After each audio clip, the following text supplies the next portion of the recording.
So one part of your homework assignment for Module 2 involves the use of Matlab to implement a Fourier series.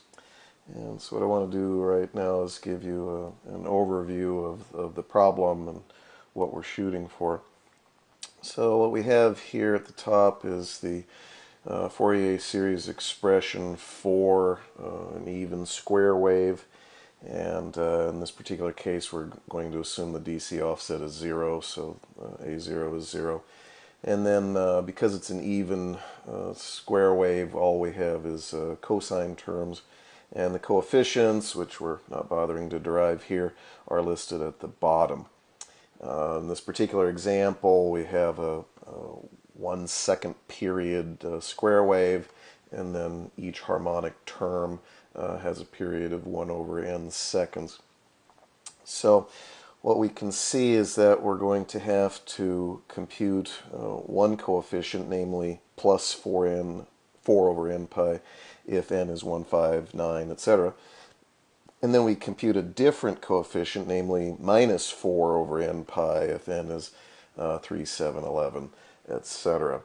And what we're going to want to do is use Matlab in order to loop over the production of all of the creation of all of the coefficients, and then another loop in order to loop over all the time values that we want to simulate this function over and then plot it out. And then we're going to go on and see that there's a better way to do it with Matlab.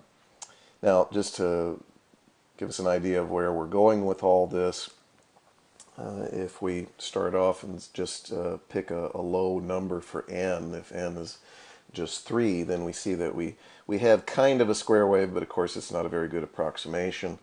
If we go on to n at 25 and run the simulation again, then we see we get a much better approximation of a square wave. And if we go on to n 75, then we see that we get an even better approximation. Now we know, of course, because of this is a discontinuous function, that we'll never be able to emulate it exactly with the sum of sinusoids, and that's of course known as the Gibbs phenomenon, where we get that overshoot that occurs at each transition, and then the ringing effect. Now, if we take a look at Matlab, then you'll see that I've got a couple templates provided for you, one for the suboptimal case and one for the optimal case. In the suboptimal case, we're going to use for loops and if-else statements. You can see that we've got the frequency specified, the radian frequency specified the start time, the increment time, and the stop time. I happen to have n set to a large value here, but of course you can reset that for whatever you want, 3, 25, 75, anything you want in there. And then we've got the looping over the terms to compute the coefficients. And so we have to figure out what we're going to do this for loop over, and then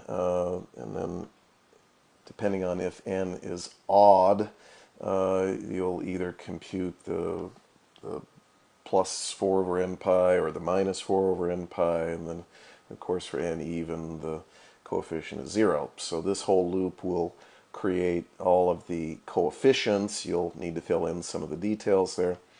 And then we can loop over time. And then at each time point, you still have to loop over each term, and then add them all up for the series, so that you can then get the total value for the function at that particular point in time. And then when you're all done, you plot it out.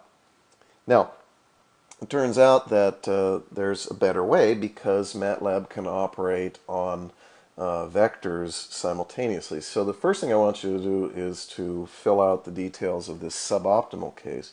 But then, after you get that working, then I want you to fill out the details on this more optimal case. And what you will see is it's a bit more streamlined, and we're taking advantage of the fact that Matlab can operate on an entire vector simultaneously.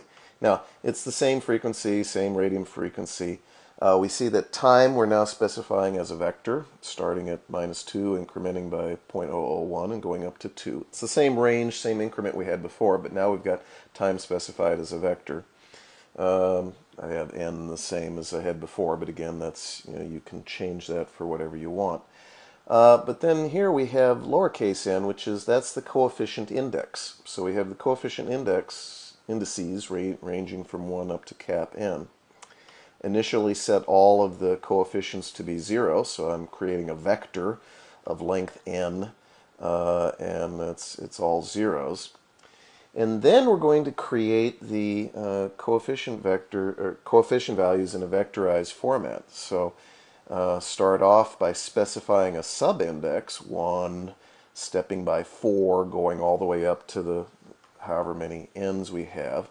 And that will correspond to a particular value, or particular expression for the coefficient, which you fill in here, and again, using the vectorized expression. Similarly, if the indices are 3, 7, 11, etc., we specify that subindex vector, and then create the set of coefficients that correspond to those indices.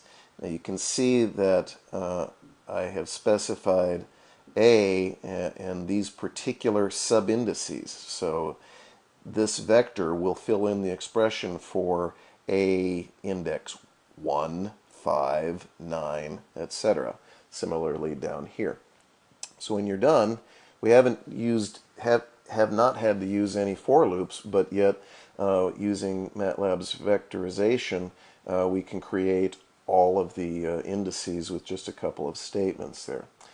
Then, when we go down to actually create or generate the function approximation, we'll still need to loop over time because we've got two different variables. You've got the index, and then you've got the coefficient index, and then you have the time. So you can only vectorize one or the other. I chose to vectorize the indices. So at each particular time point, then you can use Matlab's vectorization in order to create or to generate the entire summation over all indices, all with one simple line of Matlab code. So fill that in. Plotting is exactly the same.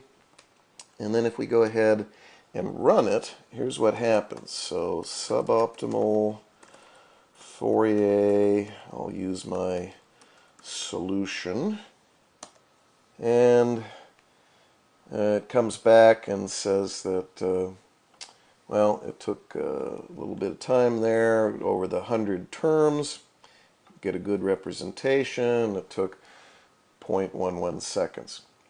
Now, if I run the optimal case,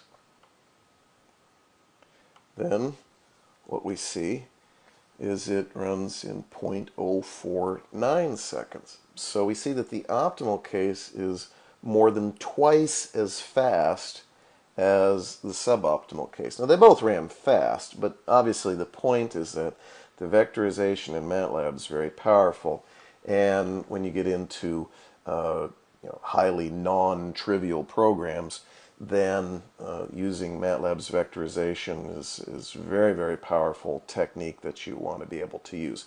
There are times that you need the if, else, if statements.